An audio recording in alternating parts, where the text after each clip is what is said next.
Dion, and I work for the Boys and Girls Club of Greater Lowell. Boys and Girls Club, as you know, is an after-school program for the most part. I am the music director, so this is a brand new program for us.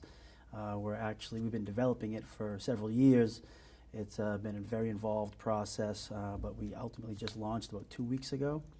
And so we are real happy to finally be up and running and functioning, and kids are excited, and we're just real happy to be functioning. Well, before we get into the program, the HUD funds actually help the organization as a whole. In particular, we have a large facility, and one of our spaces is the gymnasium. We have a huge gymnasium. I was told when my executive director came on board that when he came on board, there were buckets in the gym when it rained. So the HUD development funds actually paid for a new roof for us. So basically keeping us dry has been a huge process, a real big part of the funding. So particularly with the music clubhouse, as we call my program, it's been a real long process of redesigning the space and transforming it into a music studio. The studio itself has over 1,200 square foot of space, 6 rooms, and a fully functional recording studio, all kinds of space to really utilize for lessons, open mics, a performance space. It's just really, we've really done wonders with it, and the HUD funding has been essential for that. Well, for the kids, it's a program that, I don't know if you've been out to try to get private music lessons these days, but it's pretty expensive. And the kids we serve primarily are low to moderate income. They come from low to moderate income families. So chances of them to get private music lessons, $40, $50 an hour, is very unlikely. So what we do is provide small group lessons, not quite private, but there's no extra cost to the youth. So they come in, they pay their $26 a year. That's our annual fund for the Boys and Girls Club, and they have full access to not just my program, but the entire organization. So they can come in, play sports, they come and get help with their homework. There's an art program, technology program, there's a nutrition program, they get a full meal.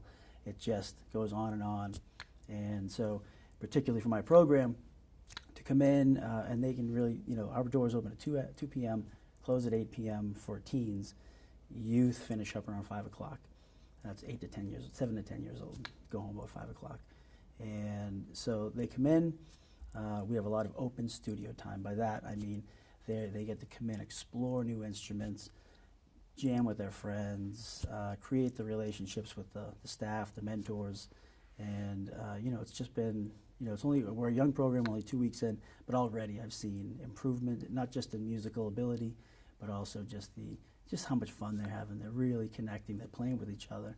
We get drummers playing with bass players, guitar players playing with keyboard players. It's been amazing so far. A lot of fun. Yeah. What are the ages of the kids? So the whole club, we deal with 7 to 18 years old, but my program is 10 to 18 years old. We found that some of the younger students, have had difficulty focusing on some of the instruments, so my program itself is 10 to 18. Just the fact that, I think I think most people have an understanding of the Boys and Girls Club as being more athletically driven, and it's pretty much been the hallmark, and it still will always be, but we're expanding. As I said, we brought in a technology department, art education, now music. So we're really just trying to reach out into the community and cast our net farther and wider and bring in new populations of youth all through the city. And I think that most people don't know that about us, so we welcome you. $26 a year is our annual fee. And if you're a family struggling, we 9 times out of 10 will waive that fee.